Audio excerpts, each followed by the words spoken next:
संबोधित करण्यासाठी सन्माननीय उल्काताई महाजन ताईंना विनंती की आपण मनोगत व्यक्त करायचं.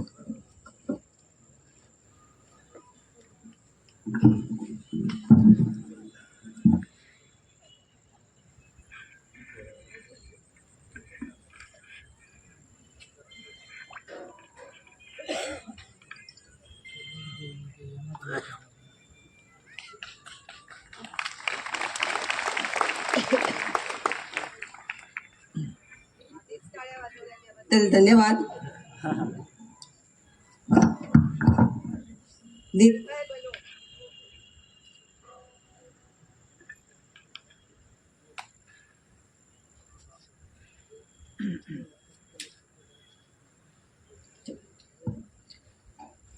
संपूर्ण देशावर भीतीचं आणि दहशतीचं सावट असताना निर्भय बनो असा संदेश घेऊन महाराष्ट्रभर फिरत महाराष्ट्र गाजवणाऱ्या ज्या सभा विश्वंभर चौधरी घेत आहेत ते विश्वंभर चौधरी, मॅक्स महाराष्ट्राचे किरण सोनावणेजी आणि ज्याचं तडफदार आणि मंत्रमुग्ध करणारं असं वक्तव्य तुम्ही ऐकलत तो आपला तरुण मित्र गोविंद, ज्यांच्या आमंत्रणावरून मी इथे आले ते विजय दिवाणे आणि शहापूर परिसरातल्या सर्व माझ्या भावा बहिणी. आजच घोषणा झालेली आहे, निवडणुका जाहीर झालेल्या आहेत. महाराष्ट्रातल्या निवडणुकांचं कॅलेंडर लागलेलं आहे आणि आचारसंहिता लागू झालेली आहे. कोणतीही सभा आयोजित करताना असं आता सांगितलं जात आहे की आचारसंहिता लागणार आहे तेव्हा तुमच्यावर एवढी बंधन आहेत. मला खात्री आहे आयोजकांना आचारसंहिता लागू झाल्याबरोबर निवडणूक आयोगाने ते जाहीर केल्याबरोबर पोलिसांनी आणखीन एक नोटीस पाठवली असणार. पण आपण हे सगळ्यांनी लक्षात घ्यायला पाहिजे आणि आत्ताच सर्वोच्च न्यायालयाने याबाबतचा आदेश दिलेला आहे की सरकारवर टीका करणं, सरकारच्या धोरणांची चिरफाड करणं आणि सत्य पुढे आणणं हे लोकशाहीतलं अत्यंत आवश्यक असं काम आहे. आणि त्यामुळे मोदी नीतीची आणि भाजप नीतीची आणि त्याचबरोबर संघाच्या नीतीची पोलखोल करणं हे नागरिक म्हणून मी माझा हक्क मानते आणि त्या अधिकारातून आम्ही जागोजागी जातोय. मी जशी एका संघटनेची प्रतिनिधी आहे, रायगड जिल्ह्यात मी काम करते, कातकरी आदिवासींबरोबर शेतकऱ्यांबरोबर काम करते. पण या वर्षीच्या निवडणुकांमध्ये आमच्यासारख्या अनेक जनसंघटना आणि कार्यकर्ते थेट निवडणुकांमध्ये उतरलेले आहेत. आम्ही निवडणुकीला उभे नाहीत, आम्ही उमेदवार नाही, पण एक जबाबदारी घेऊन या निवडणुकींमध्ये उतरलोय आणि ती जबाबदारी डॉक्टर बाबासाहेब आंबेडकरांनी प्रत्येक नागरिकाच्या खांद्यावर दिलेली जबाबदारी. संविधानाच्या प्रास्ताविकेमधले पहिले 2 शब्द आहेत, आम्ही लोक, आम्ही भारताचे लोक, आणि ते तुम्ही आणि मी आहोत. बाबासाहेबांनी हा इशारा दिला होता की ज्यांना हे संविधान समर्पित आहे, आम्ही भारताचे लोक, ते जर आपली जबाबदारी विसरतील की संविधान चालवण्याची, संविधानाप्रमाणे कारभार चालतोय की नाही पाहण्याची आणि संविधानिक अंकुश आपल्या सरकारवर ठेवण्याची जबाबदारी जर नागरिक विसरतील तर हे संविधान राज्यकर्ते संपवल्याशिवाय राहणार नाहीत.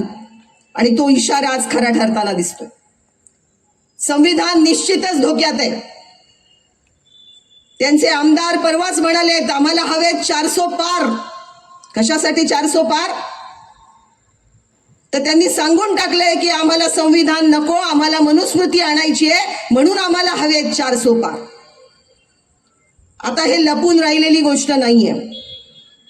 त्यांचे आराखडे बनवणं चालू आहे, पण तो आराखडा येईल की नाही, संविधानामधल्या तरतुदीनुसार ते प्रत्यक्षात होईल की नाही हा वेगळा भाग आहे. पण आजही त्यांनी संविधान पायदळी तुडवायला गेल्या 10 वर्षात ज्या पद्धतीने सुरुवात केलेली आहे त्यात नुसतं संविधान जागेवर असून चालणार नाही, ते जर संविधान तुडवत असतील तर तुम्ही आणि आम्ही ठामपणे उभं राहायला पाहिजे, निडरपणे. आणि ते गोविंद म्हणाले ते बरोबर आहे, आपल्यावर ईडीची तलवार नाहीये, त्यामुळे आपल्याला घाबरायची काही गरज नाही. या देशाला स्वातंत्र्य मिळालं त्यावेळेला त्या स्वातंत्र्य लढ्यात जे शेकडो, हजारो, लाखो, करोडो लोक उतरले होते ते सगळे निडरपणे उतरले म्हणून देशाला स्वातंत्र्य मिळालं. आजही जर संविधान वाचवायचं असेल तर तो निडरपणा अंगात आला पाहिजे. आपण नुकताच स्वातंत्र्याचा अमृत महोत्सव साजरा केलाय, पण खेदाची गोष्ट आहे की स्वातंत्र्याच्या अमृत महोत्सवी वर्षात असे राज्यकर्ते सत्तेत असतात ज्यांनी स्वातंत्र्य लढ्यात कधीच भाग घेतलेला नाही. भारतीय जनता पक्ष नंतर आला, पण त्यांची जी मातृ संघटना आहे राष्ट्रीय स्वयंसेवक संघ, त्यांनी कधीही स्वातंत्र्य लढ्यात भाग घेतला नाही. त्यांना या देशाचं संविधान मान्य नव्हतं.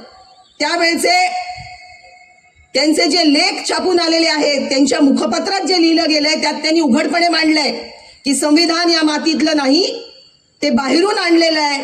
मनुस्मृती या मातीतली आहे, त्यामुळे मनुस्मृतीप्रमाणे हा देश चालावा. आणि आज ते पुन्हा त्याचा उद्घोष करतायत. मनुस्मृती शिकवायला बनारस हिंदू विद्यापीठामध्ये सुरुवात झालेली आहे, तेव्हा त्याचं पुनरुज्जीवन चालू आहे. मी ज्या जिल्ह्यातून आले त्या रायगड जिल्ह्यात बाबासाहेबांनी मनुस्मृती जाळली होती आणि मनुस्मृती जाळून संविधान आणलं. तीच मनुस्मृती पुन्हा पुनरुज्जीवित केली जाते हे सांगून की ते या मातीतलं नाही. मग समतेचं मूल्य, न्यायाचं मूल्य, धर्मनिरपेक्षतेचं मूल्य, बंधुत्वाचं मूल्य हे सगळे जे संत मांडत होते ते काय होतं? याने इतके दाखले दिले संत तुकारामाचे, गाडगे महाराजांचे, ते काय सांगत होते? गाडगे बाबा जे सांगत होते तो वैज्ञानिक दृष्टिकोन हा संविधानाचा भाग आहे. सगळे संत सांगत होते की समता आणि एकमेकांवर प्रेम करा हाच खरा धर्म आहे, तोच संविधानाचा विचार आहे. न्याय मिळाला पाहिजे, अन्याय नको, हे जे मांडत होते. आणि छत्रपती शिवाजी महाराज जेव्हा लोकशाहीची चर्चा देखील पटलावर नव्हती तेव्हा रयतेचं राज्य आलं पाहिजे असं म्हणणारे छत्रपती शिवाजी महाराज याच भूमीतले. मग या सगळ्या उन्नत परंपरांची बीज संविधानात बाबासाहेब आणतात, तेव्हा ते संविधान कसं काय बाहेरचं ठरतं? पण या संघवाल्यांना आणि भाजपवाल्यांना मनुस्मृती यासाठी हवी आहे की त्यामुळे मुठभरांना सत्ता हातात घेता येते आणि करोडोंवर राज्य चालवता येतं. सगळ्या शूद्र अतिशूद्रांना तर इथे समानतेचा हक्क नव्हताच, शिक्षणाचा हक्क नव्हता, पण सर्व जाती समाजातल्या महिलांना कसलाही हक्क नव्हता. आणि संविधान येतं आणि असं म्हणतं की आता सगळे कायद्यासमोर समान, सर्व महिला पुरुषांना शिक्षणाचा हक्क आहे, रोजगाराचा हक्क आहे, संधी मिळण्याचा हक्क आहे. आणि समानता, न्याय आणि बंधुता हे जोडून संविधान एक देशाचा संपूर्ण अनेक वर्षांचा आराखडा समोर उभा करतं. तो आराखडा हा आधुनिक वाटेकडे भारत देशाला नेणारा आराखडा असतो. आणि ते नुसतं स्वप्न नसतं, तो रोड मॅप असतो. त्याच्यावरून कसं चालायचं हे सांगितलं जातं, पण ते कसं चालवायचं हे सांगितलेलं तत्व आपण अनेक जण गृहीत धरून चाललो. आपल्याला असं वाटलं की संविधान आहेच, ते कुठं जात आहे? तो आधार राहणारच आणि त्या आधारामध्ये आपण सगळेजण सुरक्षित आहोत. पण आपण हे विसरलो की संविधान हे दिशादर्शक आहे. संविधान हा एक रस्ता आहे, पण कोणत्याच रस्त्याला स्वतःची पावलं नसतात. त्या रस्त्यावर चालावं लागतं ज्यांना चालायला सांगितलेलं असतं. आणि ते तुम्ही आम्ही आहोत. आपण जर त्या रस्त्यावरून चाललो नाही तर वाट पुढे सरणार नाही हे निश्चित. आणि त्यामुळे या संविधानाने दिलेली जबाबदारी घेऊन आम्ही उभे आहोत या निवडणुकीमध्ये. आणि अनेक चळवळी उभ्या राहिलेल्या आहेत, त्याच्यापैकी मी 2-3 चळवळींचं प्रतिनिधित्व करते आणि त्यांची प्रतिनिधी म्हणून इथे हजर आहे. त्यातली एक आहे भारत जोडो अभियान. राहुल गांधींनी जी यात्रा काढली भारत जोडो, त्यात आम्ही अनेक जण सहभागी झालो. ती यात्रा संपल्यानंतर आम्ही जमलो सगळे आणि विचार केला की आता यात्रा संपली पण पुढे काय. आणि सगळ्यांनी असा एकमुखाने देशामधल्या सर्व जन आंदोलनांनी, संघटनांच्या कार्यकर्त्यांनी, विचारवंतांनी, अभ्यासकांनी एकत्र येऊन निर्णय घेतला की 2024चं आव्हान समोर आहे. यात्रेमध्ये आपण सहभाग घेतला, पण यापुढे आता आपण सगळे जे एकत्र आलो आहे ते एकत्र काही पुढे प्रक्रिया चालवली पाहिजे आणि त्यातून भारत जोडो अभियान उभं राहील. पण त्या नावामुळे तुम्ही अशी शंका घेऊ नका की हे काँग्रेसने सुरू केलेलं पिल्लू आहे. नाही, भारत जोडो यात्रा जरूर राहुल गांधींनी काढली, पण त्याआधी अनेक वर्ष बाबा आमट्यांनी भारत जोडो यात्रा काढली होती जी देशभर गाजली होती. त्यामुळे भारत जोडो हा संदेश आहे आणि आजच्या घडीला तो अत्यंत महत्वाचा संदेश आहे. म्हणून ते शब्द घेऊन हे अभियान उभं राहिलं. पण या अभियानाचा कोणत्याही पक्षाशी थेट संबंध नाही. पण आमची भूमिका एक आहे की 2024 मध्ये भारतीय जनता पक्षाला सत्तेतून पायउतार करणं आणि त्यासाठी जिथे जिथे जे जे बळ लावावं लागेल ते लावून उभं राहणं. त्यातला एक भाग ही आजची सभा आहे. असं मोहोळ उठवलंच पाहिजे, माहोल निर्माण केला पाहिजे, त्यांच्या मोदी नीतीची पोलखोल केली पाहिजे, त्यातला खोटेपणा पुढे आणला पाहिजे. पण त्याचबरोबर हे लक्षात घेतलं पाहिजे की निवडणुका फक्त वातावरण निर्मितीवर चालत नाही. निवडणुकामध्ये अनेक गुंतागुंती आहेत आणि भारतीय जनता पक्षाने त्या आणखीन वाढवलेल्या आहेत. आणि त्यामुळे त्यांना तोंड द्यायला उतरायचं असेल तर अशा सभा तर आवश्यक आहेतच, पण त्याबरोबर अनेक प्रक्रिया चालवाव्या लागतील आणि त्यातून काही आखणीबद्ध असं काम आम्ही महाराष्ट्रात आणि देशात करतोय. आपण भारत देशाचा नकाशा समोर आणा. भारत देशामध्ये दक्षिण संपूर्णपणे भाजप मुक्त आहे. दक्षिणेतली 5 राज्य आज भाजप मुक्त आहेत. पूर्वेचा संपूर्ण जो पट्टा आहे तो देखील भाजपच्या आहारी गेलेला नाही. गायपट्टा ज्याला म्हणतात तो गायपट्टा सोडता आणि काही निवडक राज्य वगळता अजूनही भारत देशामध्ये भारतीय जनता पक्षाला थेट आव्हान दिले जाईल अशा अनेक राज्यांमध्ये सरकार आहेत. तिथली जनता या विचारांची आहे. तेव्हा त्याच्या बळावर काही आखणी करून भारत देशातल्या 125 लोकसभा मतदारसंघामध्ये भारत जोडो अभियानचं आखणीबद्ध काम चालू आहे. आणि त्यात आम्ही असं नेहमी म्हणतो की निवडणुकीचं काम हे चांगल्या शेतकऱ्यासारखं काम आहे. आता इथे एक चांगले शेतकरी बसले आहेत, ते मक्त्याने करत असले तरी शेती करतात. पण शेतकऱ्यांना हे माहिती आहे की नुसतं बियाणं हवेत उडवलं आणि गेलं असं नाही जमत.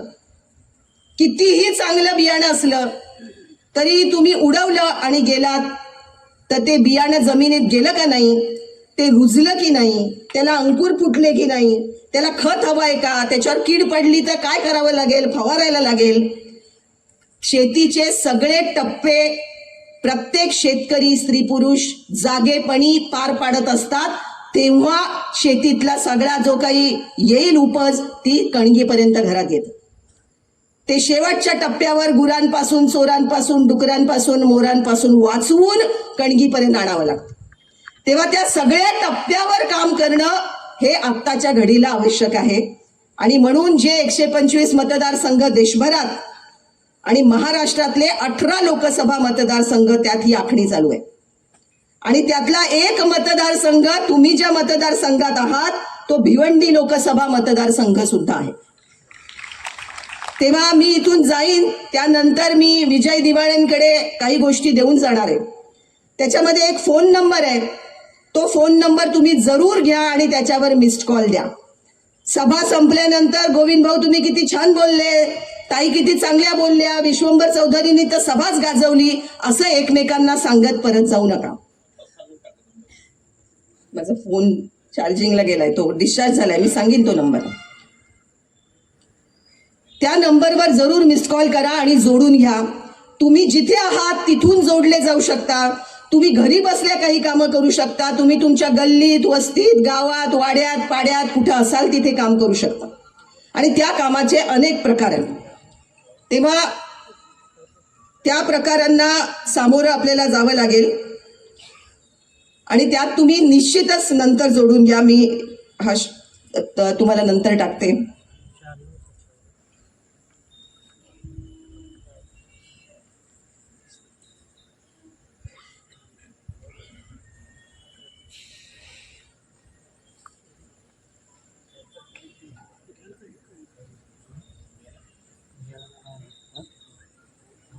सगळ्यांनी आपले फोन जरा उघडा आणि हा नंबर प्लीज सेव्ह करा. 98-280-58807. पुन्हा एकदा सांगते, 98-280-58807. असं आपण महाराष्ट्रभरामध्ये नागरिकांना आवाहन करतोय आणि प्रत्येकाला हे म्हणतोय की संविधानिक जबाबदारी अंगावर घ्या. काही लोक असं सांगतात की आम्ही राजकीय काम करत नाही, आम्ही राजकारणामध्ये नाही. पण नागरिक ही ओळखच राजकीय आहे. स्वातंत्र्य मिळायच्या आधी, संविधान जन्माला येण्याच्या आधी आपण या देशातले फक्त व्यक्ती होतो. पण आता आपण या देशाचे नागरिक आहोत आणि नागरिक असणं ही ओळखच राजकीय ओळख आहे. आणि संविधान आपल्या सर्वांना समर्पित आहे, त्यामुळे आपल्या खांद्यावरचं राजकीय जबाबदारीचं ओझं आणखीन वाढतं. तेव्हा त्या जबाबदारीतून काही गोष्टी करायच्या आहेत. त्यामध्ये आम्ही कार्यशाळा घेतो कार्यकर्त्यांच्या, नागरिकांच्या, आणि इंडिया आघाडी जी आहे त्या आघाडीमध्ये जे सहभागी घटक पक्ष आहेत त्या पक्ष कार्यकर्त्यांच्या सुद्धा त्या वेगवेगळ्या प्रकारच्या आहेत. आणि त्याच्यातून काही आवाहन करतोय आणि बांधणी करतोय, कारण भाजपचं इलेक्शन मायक्रो मॅनेजमेंट प्रचंड आहे. ते इतके उलाढाली आणि हेराफेरी त्याच्यामध्ये करतायत. पण त्यातला एक मुद्दा मला ठसवायचा इथे आणि मुद्दाम मांडायचा आहे. आपल्या सगळ्यांच्या मनात ईव्हीएम बद्दल शंका असतील आणि सगळेजण असे म्हणतात की आता कुठंही मत टाकलं तरी ते भाजपलाच जातं, तर मग मतदानाला जायचं कशाला. ईव्हीएम बद्दलची आंदोलनं चालू आहेत. ईव्हीएम बद्दल निश्चितच शंका घ्यायला वाव आहे आणि त्यात ते हेराफेरी करतात. पण त्या हेराफेरी ते जे करतात ते बॅलेट पेपर बरोबर सुद्धा करू शकतात, हे लक्षात घ्या. त्यामुळे फक्त ईव्हीएम असेल तर आम्ही निवडणुकीला जाणार नाही असं तुम्ही म्हणत राहिलात तर ते भाजपच्या पथ्यावर पडणारी गोष्ट, ही लक्षात घ्या. मतदानाची टक्केवारी प्रचंड वाढवणं आणि त्यांच्या ते जे काही स्विंग देऊ शकतात ईव्हीएमच्या घोळामुळे, ती फक्त 3 ते 5% आहे. त्याला प्रत्युत्तर द्यायचं असेल तर मतदानाची टक्केवारी प्रचंड वाढवणं आणि भाजप विरोधी मतदान जोरदार करणं हा त्याच्यावरचा ठोस उपाय आहे, लक्षात घ्या. तेव्हा त्या शंका मनातून काढून टाका. जिथं जाल तिथे सांगा मतदानाला गेलंच पाहिजे. मतदानाची टक्केवारी आपण वाढवायलाच हवी आणि त्या आधारे आम्ही अनेक गोष्टी करतोय. त्यातली जी पोलखोल करतोय त्यातल्या फक्त 2-3 गोष्टी मी तुम्हाला सांगणार आहेत. बाकीचं खूप, मी एक पुस्तक आणलेलं आहे जे तिथे विक्रीला ठेवलेलं आहे. त्या पुस्तकाचं नाव आहे 2024 राज्य संविधानाचे की मनुस्मृतीचे, थेट सवाल. आणि त्याच्यामध्ये ह्या पोलखोल करणाऱ्या आणि आर्थिक नीतीच्या अनेक गोष्टी मांडल्या आहेत. पण ज्याची सतत जाहिरात मोदी, आपण टीव्ही लावला की तो आवाज ऐकायला यायला लागतो, रेडिओ लावला की आवाज ऐकायला यायला लागतो की कशी मोदींची गॅरंटी आहे. त्या मोदींच्या गॅरंटीची काही पोलखोल आता गोविंद भाऊने इथं केली. पण मोदींची खरी गॅरंटी ही कुछ भी ना करने की गॅरंटी, हे लक्षात घ्या. काहीच करणार नाहीत ते, नुसत्या घोषणा करतील. आपल्याला मराठीत एक खूप चांगली म्हण आहे, नाव सोनूबाई पुढचं बोलाच. आणि त्यातला जोडून आम्ही म्हण पुढे चालवली आहे, नाव कमळाबाई हाती चिखलाचा गोळा. तर ते चिखल इकडे तिकडे उडवत चाललेले आहेत. नुसतं नाव कमळाबाई आहे, पण त्यातून जे ते प्रचार करतायत त्या प्रचारामधला त्यांचा पहिला मुद्दा आहे, आम्ही मोफत रेशन देतो. 80 कोटी लोकांना आम्ही मोफत रेशन देतो. मी सगळ्या पक्ष कार्यकर्त्यांना हा प्रश्न विचारते, 80 कोटी आकडा आला कुठून? कुठून आला आकडा? तो काही मोदींच्या खिशातून आलेला आकडा नाही. मोदी सत्तेत यायच्या आधी 2013 साली या देशात अन्न सुरक्षा कायदा झालेला आहे आणि त्या अन्न सुरक्षा कायद्याने जे ठरवले लाभार्थी, त्याचा तो आकडा आहे 80 कोटी. त्या कायद्यामध्ये मोदींचा तिळभराचा सुद्धा वाटा नाही. तो कायदा हा त्यापूर्वीच्या सरकारने, UPA सरकारने 2013 मध्ये आणलेला आहे. पण कायदा आधीच्या सरकारचा, फोटो मात्र मोदींचा. अशाच वेगवेगळ्या योजना चालू आहेत की आधीच्या सरकारांनी जे जे काही केलं त्याच्यावर स्वतःचा फोटो लावून त्याला फक्त एक नवी घोषणा देऊन त्यांनी त्याचं नवीन नूतनीकरण केलंय आणि त्याचं क्रेडिट पण स्वतःच घेतात. पण लक्षात ठेवा, मोफत धान्य हप्ता जरी वाटत असले, ते मोफत धान्य 2 रुपयाने आणि 3 रुपयाने ज्यांना मिळत होतं त्यांचे आता 2 आणि 3 रुपये वाचवले जातात. खूप मोठा त्याच्यामध्ये त्यांनी वाचवलाय आणि भार उचललाय अशातली गोष्ट नाही. पण हे पण लक्षात घ्या की यांनीच शांता कुमार नावाच्या एका तज्ज्ञांच्या अध्यक्षतेखाली समिती नेमलेली आहे आणि त्या समितीने यांना आधीच शिफारस दिली आहे की आता रेशन बंद करा आणि थेट खात्यावर 150 रुपये टाका. आणि ती शिफारस शांताकुमार समितीची मोदी सरकारने स्वीकारलेली आहे. फक्त आता निवडणुकीच्या तोंडावर रेशन बंद करणं हा अदबट्ट्याचा खेळ ठरेल, म्हणून आता मोफत रेशन देणं चालू आहे. सरकार त्यांचं परत आलं तर तुम्ही लक्षात घ्या की ही सगळी फुकट रेशनची योजना जरी आता म्हणत असले की पुढची 5 वर्ष देणार, तरी ती फुकटची बंद होणारच आहे. पण एकूण रेशनच्या सुद्धा हे विरोधात आहेत. आता हे तुम्हाला मी अतिरंजित सांगते असं वाटत असेल तर त्याचं दुसरं उदाहरण सांगते, आपल्या महाराष्ट्रातलंच. महाराष्ट्रामधल्या 14 जिल्ह्यांचं शेतकऱ्यांचं रेशन बंद करण्यात आलेलं आहे. गोविंद भाऊ, त्यात तुमचा जिल्हा पण असेल. महाराष्ट्रातल्या मराठवाडा आणि विदर्भातले 14 जिल्हे जे शेतकरी आत्महत्याग्रस्त जिल्हे आहेत, त्या जिल्ह्यामध्ये महाविकास आघाडी सरकारने एक विशेष योजना सुरू केली. कारण शेतकरी तिथले अतिशय संकटात आहेत, त्यामुळे त्यांना मदत म्हणून तिथे 2 रुपये आणि 3 रुपयाने धान्य देण्याची विशेष योजना जी महाविकास आघाडी सरकारने सुरू केली, ती शिंदे फडणवीस येताच 2023 मध्ये त्यांनी बंद करून टाकलेली आहे. आणि लाखो शेतकऱ्यांचं रेशन आज बंद आहे. त्यांना सांगण्यात आलं की 150 रुपये तुमच्या अकाउंटला येतील, पण आता पैसेही नाहीत आणि रेशनही नाही अशी परिस्थिती. आणि हीच परिस्थिती पुढे आल्याशिवाय राहणार नाही. त्यामुळे मी हवेतली मनोरे नाही सांगत आहे, हे त्यांनी घडवलंय. पण त्यांच्या जाहिरातीमध्ये हे कुठेही येणार नाही की हा काय खेळ खेळतायत ते शेतकऱ्यांशी. आणि रेशनची योजना बंद करण्याचा त्यांचा डाव कसा आहे. गॅसचं तर झालंच, 400 रुपयाचा गॅस, तेव्हा सगळे बोंबलत होते महाग गॅस महाग गॅस. तो 1150च्या वर गेला. आणि तुम्ही सगळ्यांनी ते कार्टून पाहिलं असेल, सोशल मीडियावर हल्ली सगळं फिरत असतं की एक बाई बसलेली आहे आणि म्हणते मोदीजींचे मी मनापासून आभार मानते. कशासाठी आभार मानते? तर मी आधी उभं राहून स्वयंपाक करत होती, आता या सिलेंडरवर बसून स्वयंपाक करते. कारण त्याच्यात गॅस भरायला माझ्याकडे पैसे नाहीत आणि त्या सिलेंडरचा उपयोग आता बसण्याशिवाय कशासाठी नाही. आणि ते असं पडून आहेत, अशी ग्रामीण भागामध्ये असंख्य कुटुंब आहेत की ज्यांचं गॅस सिलेंडर पडून आहे आणि त्यात भरायला पैसा नाही. तर उज्ज्वला गॅस योजनेची जाहिरात मात्र अजूनही चालली आहे. माझ्या बहिणीच्या डोळ्यात धूर येतो म्हणून, तिचं आयुष्य कमी होऊ नये म्हणून तिला उज्ज्वला गॅस योजना दिली. गावात खेड्यापाड्यात जाऊन उज्ज्वला गॅस योजनेचं काय उज्ज्वल भवितव्य आहे ते स्वतः जाऊन बघा. आरोग्याच्या बाबतीत आपल्या शेजारच्या राज्यामध्ये मध्य प्रदेशात प्राथमिक आरोग्य केंद्र अंबानींना चालवायला दिली गेली आहेत. त्याचंही खाजगीकरण सुरू आहे. कंपन्या तर हे चांगल्या चाललेल्या कंपन्या तोट्यात काढून त्याचं दिवाळं करून विकायला काढले आणि खाजगीकरण केलं, हे तर उघड आहे. पण शिक्षणाचं, आरोग्याचं, पाण्याचं, विजेचं खाजगीकरण प्रचंड मोठ्या प्रमाणात चालू आहे. आणि सामान्य माणसाच्या, नागरिकांच्या सोयीच्या अशा अनेक गोष्टी या खाजगी कंपन्यांच्या ताब्यात देऊन त्यांच्या नफेखोरीला वाव देणं सुरू आहे. कसला संकल्प घेऊन फिरतात ही संकल्प यात्रा विकसित भारताची. त्या यात्रेच्या समोर उभं राहून खरं तर पक्ष कार्यकर्त्यांनी आणि जाणत्या नागरिकांनी ती यात्रा बंद पाडली पाहिजे. ते केलं. संविधान प्रचारक असलेल्या गटामधल्याच एका तरुण कार्यकर्त्याने, राज वैभव त्याचं नाव आहे, कोल्हापूर जिल्ह्यातला एक तरुण आहे गोविंद सारखाच, तो त्या यात्रेच्या समोर उभा राहिला आणि म्हणाला ही गाडी मी पुढे नाही जाऊ देणार. मोदी सरकार नावाची काय गोष्ट आहे ते मोदी काढा.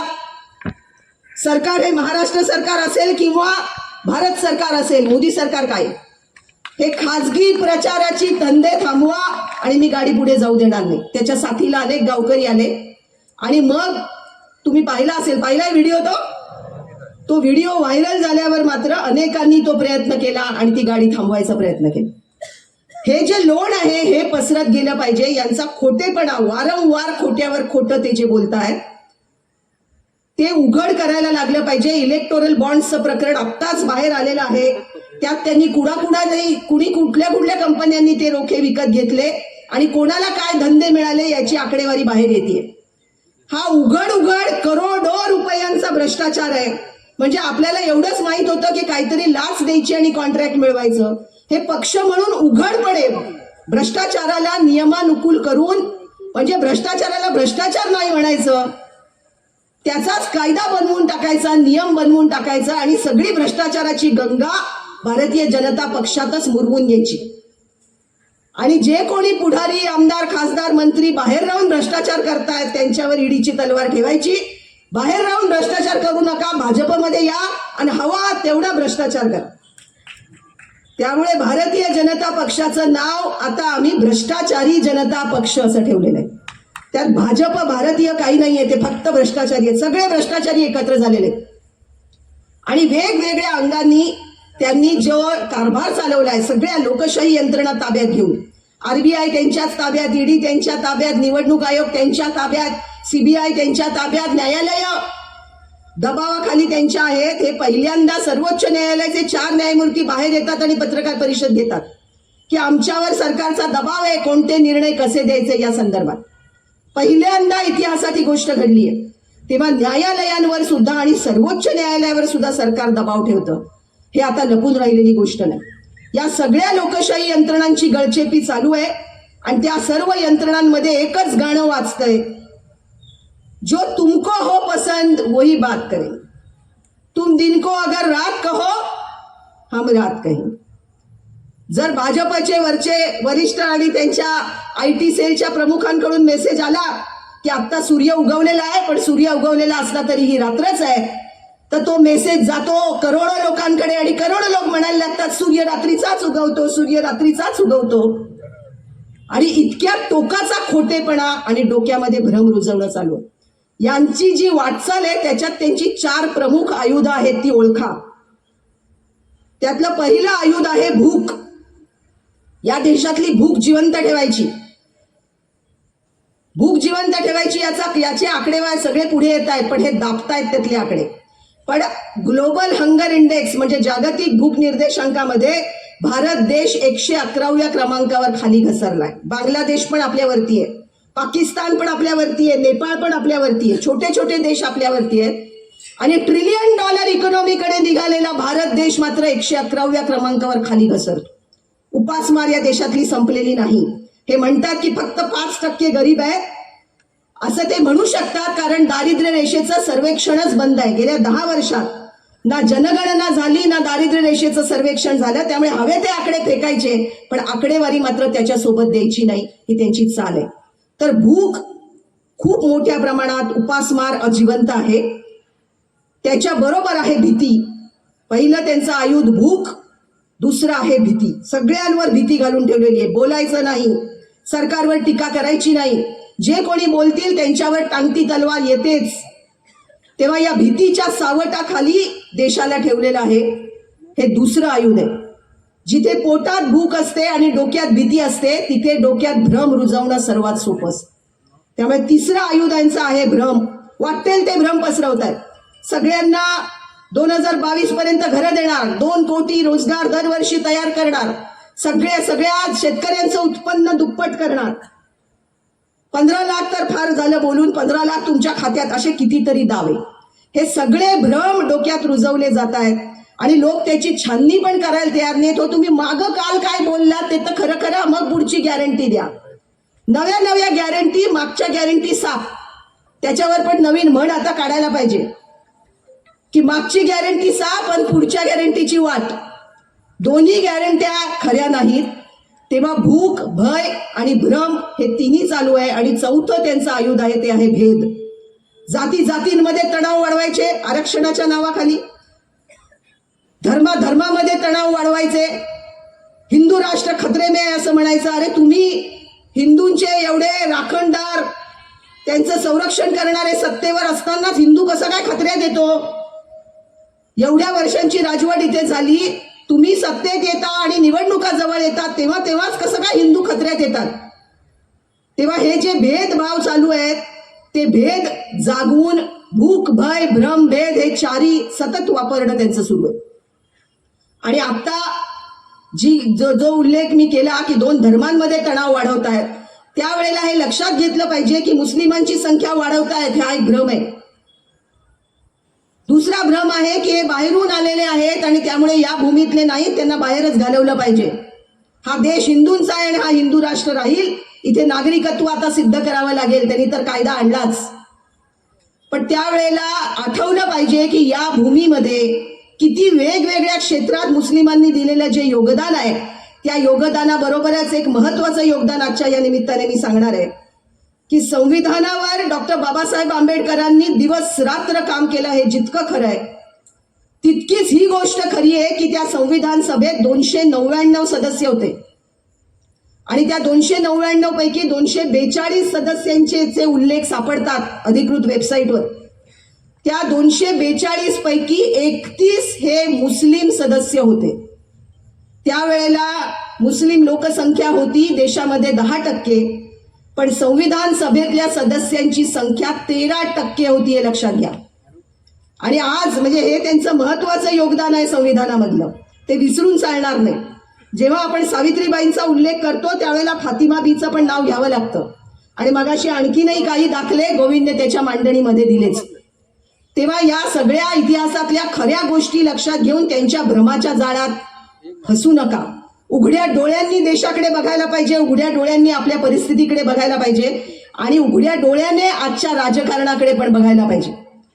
जे इतर विरोधी राजकीय पक्षांना संपवू पाहतात, राहुल गांधींवर एका किरकोळ गुन्ह्याचं निमित्त करून त्यांना निलंबित करतात संसदेतून, 147 खासदार निलंबित केले जातात आणि महाराष्ट्राचं राजकारण जे आता चालू आहे त्याच्यामध्ये आईबापांनाच आईबाप नाही म्हणायचं आणि पक्षाचे 2 तुकडे झालेले मान्य करायचे, या टोकाला राजकारण केलेलं. 2 पक्ष जे फोडले त्या पक्षांमध्ये जे मूळ त्या पक्षाचे संस्थापक आहेत त्यांनाच त्याच्यातून बाहेर काढायचं आणि म्हणायचं हे खरे पक्ष नाहीत. या टोकापर्यंत वाट जाते.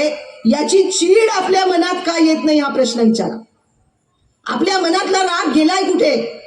छोट्या छोट्या गोष्टींवर भांडणारे, वाद आणि कज्जे घालणारे आपण जेव्हा अख्खा देश रसातळाला नेला जातोय तेव्हा आपल्या मनातली चीड जाते कुठे? तो असंतोष का नाही व्यक्त होत?